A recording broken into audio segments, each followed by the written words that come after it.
ونحشرهم يوم القيامة أعمى صدق الله العلي العظيم. درود शरीफ पढ़ो। اللهم صل على سيدنا وسندنا وحبيبنا ومولانا محمد النبي الأمي وعلى آله وأصحابه وأزواجه وبارك وسلم عليه بعدد كل معلوم لك دائما أبدا. अल्लाह तबारक व तआला कुरान पाक जे इन आयत जे थोड़न अल्फाज़न में पंहिंजे नाफ़रमाननि जे सज़ा जो बयान फरमायो आहे। हिकिड़ी जगह ते अल्लाह तबारक व तआला ईअं बि फरमायो सुम्मऊं व बुकमऊं व उम्याना। क़यामत जे ॾींहुं अल्लाह तबारक व तआला नाफ़रमाननि खे जेके इंतिहा दर्जे ते पहुतल हूंदा ख़ुसूसन काफ़िर, क़यामत जे ॾींहुं उन्हनि खे जॾहिं उथारींदो त अंधो, ॿोड़ो, गूंगो करे ऐं मुंहं भर, जीअं हिन वक़्तु माण्हू पेरनि ते घुमे थो उन वक़्तु मुंहं ते घुमंदो, पेर मथे हूंदसि, उबती कैफ़ियत हूंदी, इंतिहाई ज़िल्लत वारी कैफ़ियत हूंदी। रिवायत जे अंदरि ईंदो आहे हज़रत अबू हुरैरा रज़ी अल्लाह ताला अन्हु खां ग़ालिबन रिवायत आहे, फरमाई त हिकिड़े सहाबी हुज़ूर सलात व सलाम जन खां पुछा कई, साईं अल्लाह से न क़ुरान पाक में फरमायो आहे वनहशरुहुम यौमल क़ियामति अअमा ऐं सुम्मऊं व बुकमऊं व उम्याना। मुंहं भर अल्लाह ताला क़यामत जे ॾींहुं उथारींदो त उहो ॾोहारी मुंहं भर घुमंदो। मुंहं भर कीअं घुमंदो? हाणे उन साहिब सगोरे खे यकीन आहे क़ुरान पाक जे ज़ात ते बि, अल्लाह जे ज़ात ते, रसूलुल्लाह सल्लल्लाहु अलैहि वसल्लम जन जे ज़ात ते यकीन आहे त रब बि सचो, हुज़ूर जन बि सचा, क़ुरान बि सचो। अल्लाह जो चवे थो त मुंहं भर उन्हनि खे उथारींदो, मुंहं भर घुमंदा। मुंहं भर कीअं घुमंदा? अजब मां हिकिड़ो सुवालु कयईं सिखण जे लाइ। अल्लाह जे रसूल सल्लल्लाहु अलैहि वसल्लम फरमायसि त पोइ तोखे इहा ॻाल्हि सम्झ में नथी अचे त जंहिं रब असांखे पैदा कयो आहे ऐं ॿिनि पेरनि ते घुमायो आहे, जेको रब नांग खे ऐं बलाड़ियुनि खे बिना पेरनि जे घुमाए थो, उहो रब बाक़ी मुंहं भर कोन घुमाईंदो। उन रब खे एॾी ताक़त आहे, मुंहं भर घुमाईंदो। त नाफ़रमाननि खे अल्लाह तबारक व तआला एॾी वॾी सज़ा ॾींदो, अंधा बि हूंदा, ॿोड़ा बि हूंदा, मुंहं भर ऊंधा हूंदा, जीअं माण्हू लटकियल हुजे ईअं घुमंदा, इंतिहाई ज़िल्लत वारी कैफ़ियत हूंदी। रिवायत जे अंदरि ईंदो आहे हुज़ूर सलात व सलाम जन फरमायो त क़यामत जे ॾींहुं अल्लाह तबारक व तआला इब्राहिम अलैहिस्सलाम खे पंहिंजे अबे आज़र सां मुलाक़ात कराईंदो। हाणे इब्राहिम अलैहिस्सलाम अल्लाह ताला जो पैगम्बर आहे, उनजो पीउ अबो आज़र काफ़िर आहे, बुत परस्त हो, बुत परस्तीअ में पंहिंजे क़ौम जी अॻुवाणी कंदो, पर इंतिहाई रुसवाईअ जी हालत में हूंदो। क़यामत जे ॾींहुं हुज़ूर सलात वसलाम जन फरमायो त इब्राहिम अलैहिस्सलाम सां मुलाक़ात थींदसि त इब्राहिम अलैहिस्सलाम चवंदुसि बाबा दुनिया में तोखे चयो कोन त बुत परस्ती छॾे ॾे, मुंहिंजी ताबेदारी कर, मुंहिंजो चयो वठी आ त अॼु रुसवा न हुजी आ। उन वक़्तु बाबो चवंदुसि त अॼु वाइदो थो कयां, हाणे खां पोइ तुंहिंजी नाफ़रमानी न कंदुसि, तुंहिंजी ताबेदारी कंदुसि। त इब्राहिम अलैहिस्सलाम बाबे जे इन ॻाल्हि खे ॿुधी करे दरख़्वास्त कंदो कि या रब साईं, तो न मूंखे ज़बान ॾिनी हुई त तुंहिंजी हर तरह सां इज़त ऐं एतिराम रखंदुसि, तो मूंखे दोस्त चयो, तो अल्लाह साईं हीअ मुंहिंजी तोहीन बेइज़ती न आई जो मुंहिंजो पीउ एॾी वॾी ॾुखी हालत में हुजे मुंहिंजे साम्हूं। अल्लाह साईं तो चयो त तोखे ज़िल्लत ऐं रुसवाईअ खां बचाईंदुसि, तो हीअ मुंहिंजी वॾी ज़िल्लत आहे न।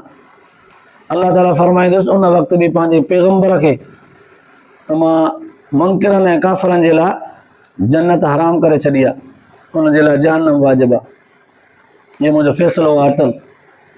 पोइ अल्लाह ताला फरमाईंदुसि उन वक़्तु त तूं हेठि ॾिस तुंहिंजे पेरनि में छा आहे, ॾिसंदो पेर में त विछूं आहे, विछूं। अल्लाह ताला जो हुकुम थींदो उन विछूं खे खणी करे जहन्नम में उछलायो वेंदो। बुज़ुर्गनि इन हदीस जो तफ़सीर कंदे लिखियो आहे त इब्राहिम अलैहिस्सलाम जे पीउ खे विछूं बणाए जहन्नम जे अंदरि उछलायो वेंदो। हज़रत लूत अलैहिस्सलाम पैगम्बर आहे, संदसि घरवारी क़ुरान तो फरमाए जहन्नमी आहे। नूह अलैहिस्सलाम अल्लाह ताला जो पैगंबर आहे, उन जो पुटु क़ुरान तो फरमाए त जहन्नमी आहे। फिरौन मुनकिर आहे, काफ़िर आहे, पर उनजी घरवारी जे ताबेदार थी आहे त क़ुरान तो चवे त उहा जन्नत वारी आहे। बिल्कुलु केतिरा ई ईअं पाण वॾा वॾा वली बुज़ुर्ग गौस कुतुब अबदाल औलाद उनजो नाफ़रमान आहे त जहन्नम में आहे। पाण पीउ जे करे नाफ़रमान आहे, औलाद जे करे सुधरी वई त इब्राहिम अलैहिस्सलाम ऐं उनजे पीउ जो मिसाल उहा वरी जन्नत में आहे। पुटु जन्नत में आहे, पीउ जहन्नम में आहे। इन्हनि समूरनि ॻाल्हियुनि मां मालूम थिए थो त हर कंहिंखे भाऊ पंहिंजा अमल कमु ईंदा, हर को पंहिंजा कम संभाले। लहा मां कसबत वालैहा मक्तसबत।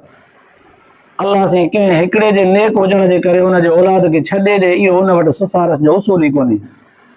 औलाद सुधरी वञे त पीउ खे माफ़ करे छॾे।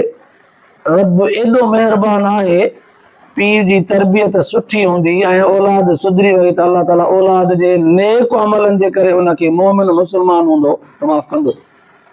ईअं चयो अथई हाफ़िज़ आहे त उनजे अबे अमा खे ताज पाराईंदो। वरी ईअं औलाद जे करे नेक निमाज़ी आहे त उनजे अबे अमा खे औलाद क़ुरान तो पढ़े त क़ब्र में उनजे अबे अमा खे राहत थी मिले। ईअं नेक अमलनि सां मुस्लमान खे हिक ॿिए खे अल्लाह ताला जे फज़ल सां फ़ाइदो पहुचाए सघे थो, पर कम हर कंहिंखे पंहिंजा कम ईंदा। लहा मां कसबत वालैहा मक्तसबत। हर को पंहिंजा कम संभाले, पंहिंजे अंदर ते जीअ में झाती पाए नज़र रखे त मां कयां छा पियो ऐं मुंहिंजी उमेद केॾी आहे। असां मां हर हिकु इहा उमेद रखंदो आहे त अल्लाह ताला रहीम आहे, करीम ज़ात आहे, बाज़ारो महिरबान रब आहे, माफ़ कंदो।